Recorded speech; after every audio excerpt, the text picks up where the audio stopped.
Hi guys, this is Ben Ivey, the fulfillment artist, and in this video, I wanted to speak about the 5 relationship stressors that make relationships break down. And it's a cycle, and you start to go through each one, and then bam, by the time you know it, your relationship is gone, done. So why is this important? Because hopefully you're going to start to understand why your relationship broke down, or the past relationships that you've had, or perhaps you're going to get insights into why your relationship at the moment is breaking down, or you're going to understand how to prevent your relationship breaking down. So no matter where you are in those categories, you will find this video very helpful. So the first thing, and most important, is going to be why they break down in the first place. And that is loss of attraction. So what do I mean by loss of attraction? Well, have you ever had it where you're with your partner and then you wake up one day and you're just suddenly not as attracted to them? You don't know what it is. Now, what often happens is where you lose polarity. There's depolarization in your relationship where you're just not having that attraction and that sort of magnetizing energy that you had before.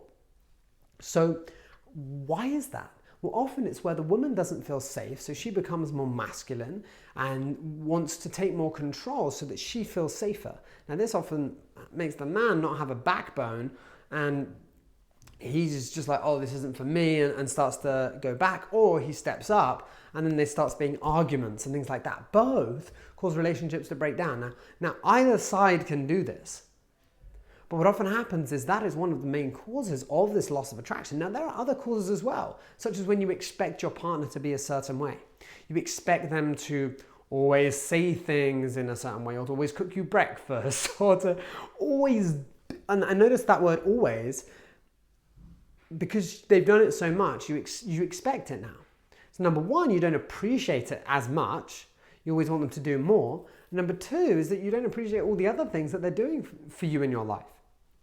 So appreciation, that polarization, is incredibly important to sort of maintain that attraction, having that fun, having that spontaneity, and removing yourself from not just having the same routine time and time and time again.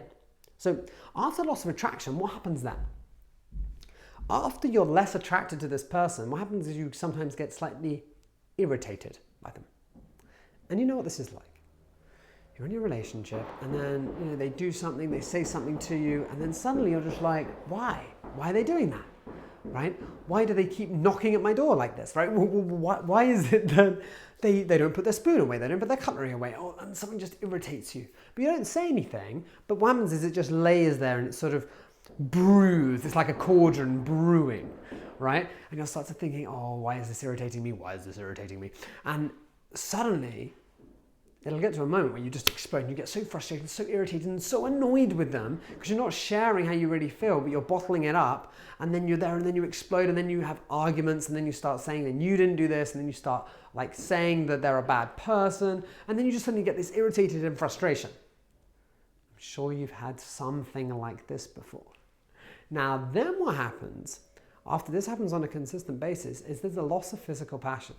How could you be passionate with someone if you're so freaking irritated with them and you get so annoyed with them? How? It just doesn't happen. Number one, you're not even as attracted to them anymore, but you're also irritated. That physical passion is gone. And for some people, this is where they say, oh, well, I guess that's what our relationship is right now. It's just where we just don't have as much physical passion. I guess that's just time. It's not time, you guys are friends now. It's a fact, right? The only difference between your passionate, loving relationship and a friendship is passion, right? Is lust, is having that intimacy.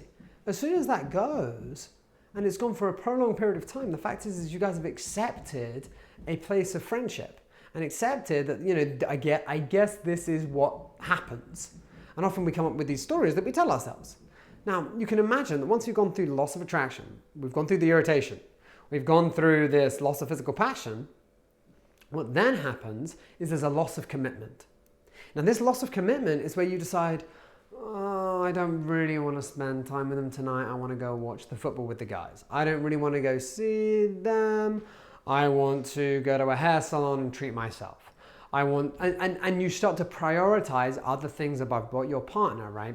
You start to become more attracted to other people. You start chatting to other people. And there's just a loss of commitment all around the board in loads of different areas. Now, ultimately, what then happens is a story of incompatibility. Now, this is where you start saying to yourself, oh, well, I guess we were never meant to be together. Oh, I guess it was just never meant to be. They've changed, right? You just decide, like, you come up with all these freaking stories that come up saying that, yeah, it's their fault, you know, or I've changed and things like that, right? No matter how thin you slice it, there's always two sides to every single relationship. So you've got to take responsibility and start to act in different ways in order to improve the relationship if you want to keep that. But the fact is, this story of incompatibility comes from going through these other 4 steps. So now that you understand this, what I want you to think about is, number 1, how have your past relationships broken down and what could you do differently in your current relationship to sustain a much, much more passionate, loving, fun relationship?